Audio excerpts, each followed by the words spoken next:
GBA ಎಲೆಕ್ಷನ್ಗೆ ಸಂಬಂಧಪಟ್ಟಂತೆ ಮಹತ್ವದ ಡೆವಲಪ್ಮೆಂಟ್ ಆಗಿದೆ. ಜೂನ್ ತಿಂಗಳಲ್ಲಿ ಜಿಬಿಎ ಚುನಾವಣೆ ನಡೆಯೋದು ಬಹುತೇಕ ಫಿಕ್ಸ್ ಅನ್ನುವಂತಹ ರೀತಿಯಲ್ಲಿ ಡೆವಲಪ್ಮೆಂಟ್ ಆಗಿದೆ. ಸೊ ಇವತ್ತೊಂದು ಮಹತ್ವದ ಮೀಟಿಂಗ್ ನಡೆದಿದೆ. ಈ ಮೀಟಿಂಗ್ನ ಬಳಿಕ ಈ ವಿಚಾರಕ್ಕೆ ಸಂಬಂಧಪಟ್ಟಂತೆ ಒಂದಷ್ಟು ಅಪ್ಡೇಟ್ಸ್ಗಳು ಸಿಗ್ತಾ ಇದೆ. ಜೂನ್ 14ರಿಂದ ಜೂನ್ 24ರ ಒಳಗೆ ಜಿಬಿಎ ಚುನಾವಣೆ ನಡೆಯೋದು ಗ್ಯಾರಂಟಿ. ಚುನಾವಣೆಯನ್ನ ಮುಂದೂಡುವಂತ ಸರ್ಕಾರದ ಪ್ರಯತ್ನಕ್ಕೆ ಈಗ ಹಿನ್ನಡೆಯಾಗಿದೆ. ಸುಪ್ರೀಂ ಕೋರ್ಟ್ ಆದೇಶದ ಪ್ರಕಾರ ಜೂನ್ 30ರ ಒಳಗೆ ಚುನಾವಣೆಯನ್ನ ನಡೆಸೋದಕ್ಕೆ ನಿರ್ಧಾರವನ್ನ ತೆಗೆದುಕೊಂಡಿದೆ. ಜೂನ್ 14ರಿಂದ ಜೂನ್ 24ರ ಒಳಗೆ ದಿನಾಂಕವನ್ನ ತಿಳಿಸಿ ಅಂತ ಹೇಳಿ ಜಿಬಿಎಗೆ ಚುನಾವಣಾ ಆಯೋಗ ಸೂಚನೆಯನ್ನ ಕೊಟ್ಟಿದೆ. ಚುನಾವಣೆಯನ್ನ ಮುಂದೂಡೋದಕ್ಕೆ ಸಾಧ್ಯ ಇಲ್ಲ ಅಂತ ರಾಜ್ಯ ಚುನಾವಣಾ ಆಯೋಗ ಹೇಳಿದೆ. ಸೆನ್ಸಸ್, ಮಳೆಗಾಲ ಜೊತೆಗೆ ಸಿಬ್ಬಂದಿಯ ಕೊರತೆ, ಸೊ ಈ ಕಾರಣವನ್ನು ನೀಡ್ತಾ ಇದ್ದಾರೆ ರಾಜ್ಯ ಸರ್ಕಾರ. ಜಿಬಿಎ ನಿರ್ಧಾರ ತಿಳಿಸದೇ ಇದ್ರೆ ನಾವೇ ದಿನಾಂಕವನ್ನು ನಿಗದಿ ಮಾಡ್ತೀವಿ ಅಂತ ಬೆಂಗಳೂರಲ್ಲಿ ರಾಜ್ಯ ಚುನಾವಣಾ ಆಯುಕ್ತ ಸಂಗ್ರೇಶಿ ಹೇಳಿಕೆಯನ್ನು ಕೊಟ್ಟಿದ್ದಾರೆ. ಹೇಳಿದರು.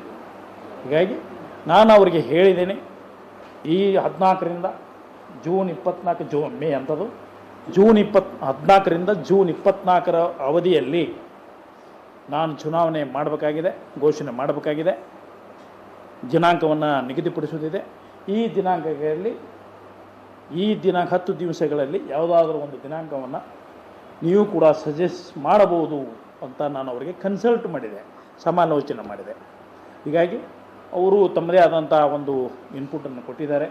ನಾನು ಇನ್ನೂ ಒಂದು ವಾರ ಆದ ನಂತರ ಚುನಾವಣಾ ದಿನಾಂಕಗಳನ್ನು ತಮ್ಮೆಲ್ಲರನ್ನು ಕರೆದಿ, ಏನು ಮೀಡಿಯಾದವ್ರನ್ನೆಲ್ಲ ಚಾನೆಲ್ಲು, ಪ್ರಿಂಟ್ ಮೀಡಿಯಾ ಎಲ್ಲವ್ರನ್ನ ಕರೆಸಿ ಚುನಾವಣಾ ದಿನಾಂಕವನ್ನು ನಿಗದಿಪಡಿಸುವುದು ಉಂಟು. ಇವತ್ತು ಇಷ್ಟು ಆಗಿರೋದು. ಯಾಕಂದರೆ ಇದು ಪೋಸ್ಟ್ಪೋನ್ ಮಾಡುವಂಥ ಏನು ಅಧಿಕಾರ ನನ್ನ ಹತ್ರ ಇಲ್ಲ. ಇದು ಅಧಿಕಾರ ಇರೋದು ಸುಪ್ರೀಂ ಕೋರ್ಟ್ನಲ್ಲಿ ಇರೋದು. ಹೀಗಾಗಿ ಚುನಾವಣೆ ಮುಗಲೇಬೇಕಾಗಿದೆ, ಚುನಾವಣೆಯನ್ನು ನಡೆಸಲೇಬೇಕಾಗಿದೆ.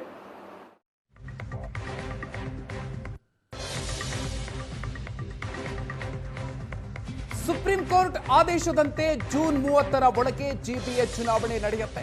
ಜಿಬಿಎ ವ್ಯಾಪ್ತಿಯ 5 ಪಾಲಿಕೆಗಳಿಗೆ ಜೂನ್ 30ರ ಒಳಗೆ ಚುನಾವಣೆಯನ್ನ ನಡೆಸೋದಕ್ಕೆ ಸುಪ್ರೀಂ ಕೋರ್ಟ್ ಕೂಡ ಸೂಚನೆಯನ್ನ ಕೊಟ್ಟಿತ್ತು. ಜಿಬಿಎ ಚುನಾವಣೆಯನ್ನ ಮುಂದೂಡುವಂತಹ ಅಧಿಕಾರ ನಮಗೆ ಇಲ್ಲ ಅಂತ ಹೇಳಿ ಆಯೋಗ ಹೇಳಿದೆ. 5 ಪಾಲಿಕೆಗಳ 369 ವಾರ್ಡ್ಗಳಿಗೆ ಚುನಾವಣೆಯನ್ನ ನಡೆಸೋದಕ್ಕೆ ಆಯೋಗ ನಿರ್ಧಾರ ಮಾಡಿದೆ. ಪಾಲಿಕೆ ಚುನಾವಣೆ ಸಂಬಂಧ ಜಿಬಿಎ ಅಧಿಕಾರಿಗಳ ಜೊತೆಗೆ ಸಭೆಯನ್ನು ನಡೆಸಲಾಗಿದೆ. ವಾರ್ಡ್ಗಳು, ಮತದಾರರ ಪಟ್ಟಿ, ಮೀಸಲಾತಿ ನಿಗದಿ ಬಗ್ಗೆ ಸಭೆಯಲ್ಲಿ ಚರ್ಚೆಯನ್ನ ನಡೆಸಲಾಗಿದೆ. ಚುನಾವಣೆ ಪ್ರಕ್ರಿಯೆಗೆ ಸಿಬ್ಬಂದಿ ನೇಮಕದ ಬಗ್ಗೆ ಕೂಡ ಅಧಿಕಾರಿಗಳ ಜೊತೆಗೆ ಚರ್ಚೆಯಾಗಿದೆ. ಸರ್ಕಾರಿ ಪ್ರಾಯೋಜಿತ ಕಾರ್ಯಕ್ರಮಗಳಿದ್ರೆ ಶೀಘ್ರವೇ ಮುಗಿಸಬೇಕು ಅನ್ನುವಂಥ ಸೂಚನೆಯನ್ನು ಕೂಡ ಕೊಟ್ಟಿದ್ದಾರೆ. ವಾರದ ನಂತರ ಮತ್ತೊಂದು ಸಭೆ ಮಾಡೋದಕ್ಕೆ ಈಗ ಚುನಾವಣಾ ಆಯೋಗ ನಿರ್ಧಾರವನ್ನು ಮಾಡಿದೆ. Meeting with the state election commissioner and we have requested we expressed ನಮ್ಮ ಸ್ವಲ್ಪ ಏನೆಲ್ಲ ಎಲೆಕ್ಷನ್ ಕಂಡಕ್ಟ್ ಮಾಡಲಿಕ್ಕೆ ಏನೆಲ್ಲ ಆಗ್ಬೋದು, ಏನು ಡೀಟೇಲ್ಸ್ ಇರ್ಬೋದು ಅದರ ಬಗ್ಗೆ ಡಿಸ್ಕಷನ್ ಆಗಿದೆ. ಬಾಕಿ ಸ್ಟೇಟ್ ಎಲೆಕ್ಷನ್ ಕಮಿಷನರ್ ಅವರು ನಿಮಗೆ ಬ್ರೀಫ್ ಮಾಡ್ತಾರೆ, ಸೂಕ್ತ ನಿರ್ಣಯ ತಗೊಳ್ತಾರೆ. ಇಷ್ಟೇ ನಾವು ಮೀಟಿಂಗ್ ವಿತ್ ದ ಸ್ಟೇಟ್.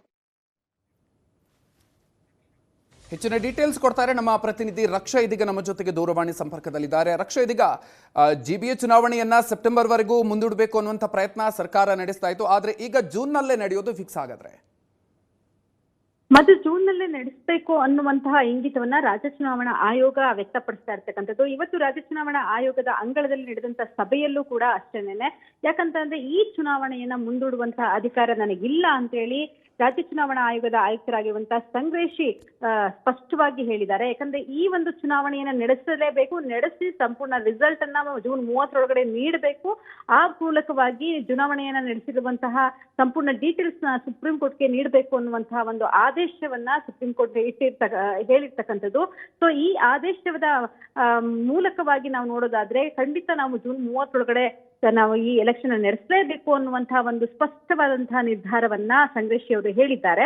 ಆ ಹಿನ್ನೆಲೆಯಲ್ಲಿ ಇವತ್ತು ಸಮಾಲೋಚನಾ ಸಭೆಯನ್ನು ಕೂಡ ನಡೆಸಲಾಯಿತು. ಅಂದ್ರೆ ಚುನಾವಣೆ ದಿನಾಂಕವನ್ನು ನಿಗದಿಪಡಿಸುವ ಮುನ್ನ ಸಮಾಲೋಚನಾ ಸಭೆಯನ್ನು ನಡೆಸಬೇಕು ಅನ್ನುವಂತಹ ಕಾಯ್ದೆ ಇದೆ. ಹಾಗಾಗಿ ಇವತ್ತು ಜಿಬಿಎಯ ಅಧಿಕಾರಿಗಳೊಂದಿಗೆ ಜಿಬಿಎಯ ಮುಖ್ಯ ಆಯುಕ್ತರಾಗಿರುವಂತಹ ಮಹೇಶ್ವರ್ ರಾವ್ ಹಾಗೆ ಪಾಲಿಕೆಯ 5 ಪಾಲಿಕೆಯ ಆಯುಕ್ತರುಗಳೊಂದಿಗೆ ಸಭೆಯನ್ನ ನಡೆಸಿದ್ರು. ಯಾಕಂದ್ರೆ ಜಿಬಿಎನ ಎಲೆಕ್ಷನ್ ನ ಜಿಲ್ಲಾ ಚುನಾವಣಾ ಅಧಿಕಾರಿಯೂ ಕೂಡ ಮುಖ್ಯ ಆಯುಕ್ತರಾಗಿರುವಂತಹ ಮಹೇಶ್ವರ್ ರಾವೇ ಇರ್ತಾರೆ. ಈಗಾಗಲೇ ಚುನಾವಣೆಯನ್ನ ನಡೆಸಲಿಕ್ಕೆ ನಮಗೆ ಸಿಬ್ಬಂದಿಗಳಿಲ್ಲ, ಸೆನ್ಸಸ್ ನಡೀತಾ ಇದೆ, ಹಾಗೆ ಮಳೆಗಾಲ ಶುರು ಆಗುತ್ತೆ, ಶಾಲಾ ಕಾಲೇಜುಗಳು ಕೂಡ ಶುರು ಆಗುವಂತ ಸಾಧ್ಯತೆಗಳಿದೆ. ಹಾಗಾಗಿ ಚುನಾವಣೆ ನಡೆಸಲಿಕ್ಕೆ ನಮಗೆ ಸಿಬ್ಬಂದಿಗಳ ಕೊರತೆ ಆಗುತ್ತೆ, ಸಾಧ್ಯತೆಗಳು ಕಡಿಮೆ ಇದೆ ಅನ್ನುವಂತಹ ಒಂದಷ್ಟು ಅಪೀಲನ್ನ ಸುಪ್ರೀಂ ಕೋರ್ಟ್ ಮುಂದೆ ಈಗಾಗಲೇ ರಾಜ್ಯ ಚುನಾವಣಾ ಆಯೋಗಕ್ಕೆ ಜಿಬಿಎ ಕಮಿಷನರ್ ಬರೆದಿರುವಂತಹ ಒಂದು ಮನವಿ ಪತ್ರದ ಮೂಲಕವಾಗಿ ಈಗಾಗಲೇ ಸಲ್ಲಿಸಿರ್ತಕ್ಕಂಥದ್ದು. ಆದ್ರೆ ಇವತ್ತಿಗೂ ಕೂಡ ಈಗಾಗಲೇ 3 ವಾರಗಳು ಕಳೆದಿದೆ. ಈ ಒಂದು ಮನವಿ ಪತ್ರವನ್ನ ಜಿಬಿಎ ಕಮಿಷನರ್ ಸರ್ಕಾರಕ್ಕೆ ಸಲ್ಲಿಸ್ತಾರೆ. ಸರ್ಕಾರದ ಮುಖ್ಯ ಕಾರ್ಯದರ್ಶಿಯವರು ರಾಜ್ಯ ಚುನಾವಣಾ ಆಯೋಗಕ್ಕೆ, ರಾಜ್ಯ ಚುನಾವಣಾ ಆಯೋಗದಿಂದ ಇದೀಗ ಸುಪ್ರೀಂ ಕೋರ್ಟ್ ಅಂಗಳದಲ್ಲಿ ಇದೆ. ಹಾಗಿದ್ರೂ ಕೂಡ ಅದು ಚರ್ಚೆಗೆ ಬಂದಿಲ್ಲ, ವಿಷಯ ಬೋರ್ಡ್ಗೆ ಬಂದಿಲ್ಲ. ಹಾಗಿದ್ದ ಮೇಲೆ ನಾವು ಏನ್ ಅನ್ಕೊಳ್ಬೇಕು? ಚುನಾವಣಾ ಆಯೋಗ ಏನ್ ಅನ್ಕೊಳ್ಬೇಕು? ಸಿದ್ಧತೆ ನಡೆಸೋದು ನಮ್ಮ ಕರ್ತವ್ಯ ಆಗಿದೆ. ಹಾಗಾಗಿ ನಾವು ಚುನಾವಣೆಗೆ ಸಿದ್ಧತೆಯನ್ನ ನಡೆಸ್ತಾ ಇದ್ದೀವಿ ಅಂತಕ್ಕಂಥದ್ದು ಮುಖ್ಯವಾಗಿ ಇವತ್ತು ಸಂಗ್ರೇಶಿ ಅವರು ಹೇಳಿದ್ದನ್ನ ನಾವು ಗಮನಿಸಿದಾಗ ಜೂನ್ 14ರಿಂದ ಜೂನ್ 24ರ ಒಳಗಡೆ ಎಲೆಕ್ಷನ್ ನಡೆಸೋದಕ್ಕೆ ಸಮಯಾವಕಾಶ ಸರಿಯಾಗಿ ಇದೆ ಅನ್ನುವಂತಹ ನಿಟ್ಟಿನಲ್ಲಿ ನಾವು ಅವರಿಗೆ ಒಂದು ಟೈಮ್ ಬೀಯಿಂಗ್ ಕೊಟ್ಟಿದ್ದೀವಿ. ಸೊ ಈ ಸಂದರ್ಭದಲ್ಲಿ ಎಲೆಕ್ಷನ್ ನಡೆಸಬೇಕು ಅಂತ ಚುನಾವಣಾ ಆಯೋಗ ರೆಡಿ ಇದೆ.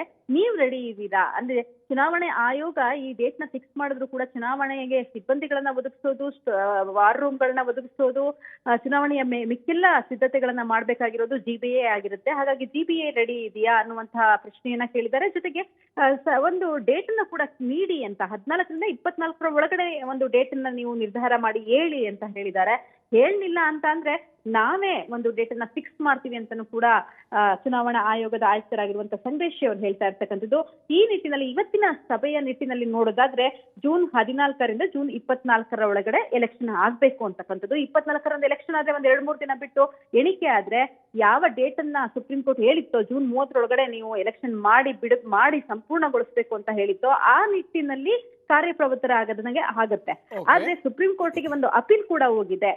ಈಗಾಗಲೇ ಚುನಾವಣೆಯನ್ನು ನಡೆಸಲಿಕ್ಕೆ ಸರ್ಕಾರ ಇರ್ಬೋದು, ಜಿಬಿಎ ಇರ್ಬೋದು ಸಿದ್ಧವಾಗಿಲ್ಲ, ಬಿಕಾಸ್ ಆಫ್ ಸಿಬ್ಬಂದಿಗಳ ಕೊರತೆ, ಮಳೆಯ ಹಿನ್ನೆಲೆ, ಹೀಗೆಲ್ಲ ಒಂದಷ್ಟು ಅಪೀಲ್ ಕೂಡ ಹೋಗಿರ್ತಕ್ಕಂಥದ್ದು. ಸೊ ಆ ಅಪೀಲ್ ಯಾವ ರೀತಿ ಚರ್ಚೆಗೆ ಬರುತ್ತೆ, ಯಾವ ರೀತಿಯಾಗಿ ಆ ಅಪೀಲ್ಗೆ ಸಂಬಂಧಪಟ್ಟಂಗೆ ಸುಪ್ರೀಂ ಕೋರ್ಟ್ ಆದೇಶವನ್ನ ನೀಡುತ್ತೆ ಅನ್ನೋದನ್ನ ಕಾದ್ ನೋಡ್ಬೇಕಾಗಿರ್ತಕ್ಕಂಥದ್ದು. ಮಧು. Okay, thank you Raksha ಡೀಟೇಲ್ಸ್ಗೆ.